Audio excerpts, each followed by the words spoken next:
Hello મિત્રો, આજે છે શનિવાર, શ્રી હનુમાન દાદાનો વાર છે. તો આપણે આજે જઈશું ભૂમાપુરા શ્રી હનુમાન દાદાના મંદિરે દર્શન કરવા, જે આવેલ છે નૈનપુર ચોકડીથી 5 કિલોમીટરના અંતરે.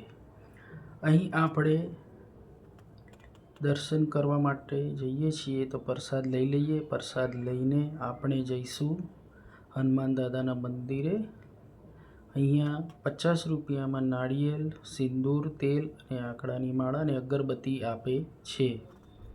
અહીંયા મિત્રો સુંદર મજાના ભજન ચાલી રહ્યા છે.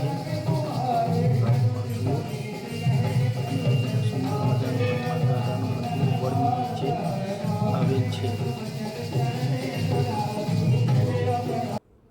અહીંયા આ ભાઈ સરસ મજાની માળા, પુસ્તકો, ધાર્મિક પુસ્તકો તેમજ રમકડા વેચે છે. હવે આપણે લાઈનમાં ઊભા રહીશું.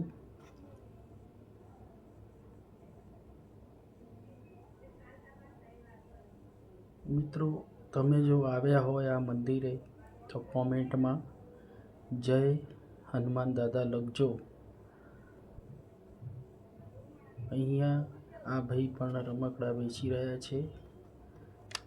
આમના ત્યાં સુંદર મજાના રમકડા મળતા હોય છે, જે નાના બાળકો માટે હોય છે. આપણે નાળિયેર લઈ લીધું છે.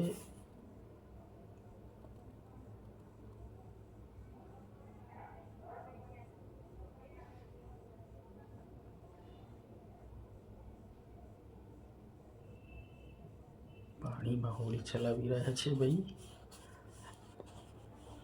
આ લાઈન છે મિત્રો. અહીંયા ભોયરામાં હનુમાનજીની મૂર્તિ છે, જ્યાં આપણે જાતે સિંદૂર અને તેલ ચડાવીએ છીએ. હનુમાન ચાલીસા, આ શનિદેવ મહારાજની મૂર્તિ છે. આ હનુમાન દાદાની મૂર્તિ છે. આપણે એમાં તેલ સિંદૂર ચડાવીશું. ત્યારબાદ હનુમાનજીના દર્શન કરીને બહાર અગરબત્તી પ્રગટાવીશું અને અહીંયા પણ હનુમાનજી સરસ મજાની મૂર્તિ આવેલ છે. તથા મહારાજ, જે અહીંના મહારાજ છે, એમની મૂર્તિ આવેલ છે. અહીંયા હનુમાનજીની બીજી મૂર્તિ છે. અહીંયા પણ લોકો તેલ સિંદૂર ચડાવે છે. તેમજ એમની બાજુમાં અહીંયા શનિ તેમજ રામદેવ પીર મહારાજની મૂર્તિ આવેલ છે. આ હનુમાન દાદાનું સુંદર મજાનું મંદિર વડલા નીચે છે, જ્યાં ખૂબ જ ભીડ હોય છે. દર શનિવારે ભાવિક ભક્તો અમદાવાદથી, ખેડાથી તેમજ આજુબાજુના ગામડાથી આવતા હોય છે.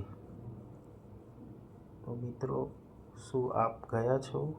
જો ગયા હોય તો જય હનુમાન દાદા લખજો. હા કે અને બીજું કે અહીંયા જો ના ગયા હોય તો જઈ આવજો. ખૂબ સુંદર મજાનું મંદિર છે અને જે પણ બાધા માનતા રાખો એ પૂરી થતી હોય છે. અહીંયા આ ભાઈને જોડે આપણે નાળિયેર જે લીધું હતું એ ઝોલાઈ દઈએ. ખૂબ સુંદર મજાની જગ્યા હતી. બોલો હનુમાન દાદાની જય.